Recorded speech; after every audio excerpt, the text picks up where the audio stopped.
पुण्यामध्ये बहुरंगी अशी लढत होण्याची शक्यता आहे। दोन्ही राष्ट्रवादींची आघाडी ही कागदावरच राहण्याची शक्यता वर्तवली जाते आहे। दोन्ही राष्ट्रवादी किती जागा लढवणार याची घोषणा अद्यापही करण्यात आलेली नाही।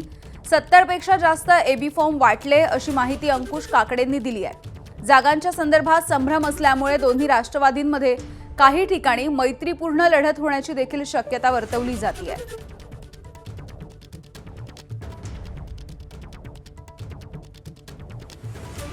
त्यामुळे पुण्यामध्ये आता ही बहुरंगी लढत होण्याची शक्यता आहे। नेमके दोन्ही राष्ट्रवादी एकत्र येतायत का या संदर्भात कुठलेही स्पष्टीकरण अद्यापही आलेलं नाही।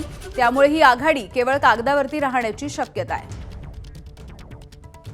मंदार गोंजारी आमचे प्रतिनिधी आपल्याला या संदर्भात माहिती देतील। मंदार, गेल्या काही दिवसांपासून वारंवार या संदर्भातली चर्चा होतीये। सोबतच शरद पवार यांची राष्ट्रवादी ही महाविकास आघाडीच्या सोबत जाणार आहे का याविषयी देखील चर्चा झाली, मात्र ते अनुपस्थित राहिले होते बैठकांना। आता नेमकं काय चित्र आहे? पुण्यामध्ये सर्वाधिक चर्चा झाली ती दोन राष्ट्रवादी काँग्रेस एकत्र येणार की नाही याची। सुरुवातीला अजित पवार आणि शरद पवारांच्या पक्षाला जास्त जागा द्यायला नकार दिला, किंबहुना घड्याळ्या चिन्हावरतीच तुम्ही लढावं असं त्यांनी सांगितलं। मात्र बारामतीत आपण पाहिलं, गौतम अदानींच्या सोबत सगळे पवार एकत्र आले आणि आघाडी झाली असं जाहीर झालं। आज सकाळपासून अजित पवारांच्या पक्षाचे नेते सातत्याने सांगत होते की आम्ही 40 जागा फक्त शरद पवारांच्या राष्ट्रवादी काँग्रेस पक्षाला दिलेल्या आहेत आणि 125च्या आसपास आम्ही स्वतः लढतो आहोत। मात्र आत्ता अंकुश काकडे जे शरद पवारांच्या पक्षाचे नेते आहेत त्यांनी सांगितले की आम्ही 70हून अधिक एबी फॉर्म दिलेले आहेत। याचाच अर्थ असा होतो की या दोन्ही पक्षांचे उमेदवार अनेक प्रभागांमध्ये एकमेकांच्या विरोधात लढणार आहेत आणि त्यामुळे ही आघाडी देखील कागदावरतीच उरलेली आहे। दुसरी आघाडी अर्थात किंवा दुसरी युती अर्थात भारतीय जनता पक्ष आणि एकनाथ शिंदे यांच्या शिवसेनेची, या दोन्ही पक्षांच्या नेत्यांच्या अनेक बैठका गेल्या काही दिवसांमध्ये पुण्यात पार पडल्या।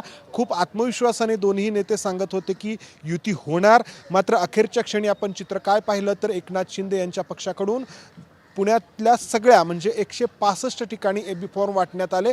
त्यामुळं एकनाथ शिंदे यांची शिवसेना ही निवडणूक स्वतंत्रपणे लढणार हे स्पष्ट झालं। भारतीय जनता पक्षासोबत त्यांची युती नसेल। उदय सामंत किंवा विजय शिवतारे किती सांगत असले की आम्ही आमच्या उमेदवारांना किंवा भाजप त्यांच्या उमेदवारांना काही ठिकाणी माघार घ्यायला लावेल, मात्र एकदा उमेदवारी अर्ज भरला एबी फॉर्मसह की तो उमेदवार माघार घेत नाही हे सगळे जाणतो। त्यामुळं ती युती देखील झालेली नाही। त्यामुळे पुण्यातलं चित्र हे बहुरंगी असेल। भाजप वेगळा लढतोय, अजित पवारांचा राष्ट्रवादी काँग्रेस वेगळा लढतोय, शरद पवारांचा राष्ट्रवादी काँग्रेस देखील वेगळा लढतोय, एकनाथ शिंदे यांची शिवसेना वेगळी लढते आहे, तर महाविकास आघाडी वेगळी लढते आहे। महाविकास आघाडीमध्ये काँग्रेस आणि उद्धव ठाकरे यांची शिवसेना आणि त्यांनी सोबत घेतलेलं आहे ते वंचित बहुजन आघाडीला।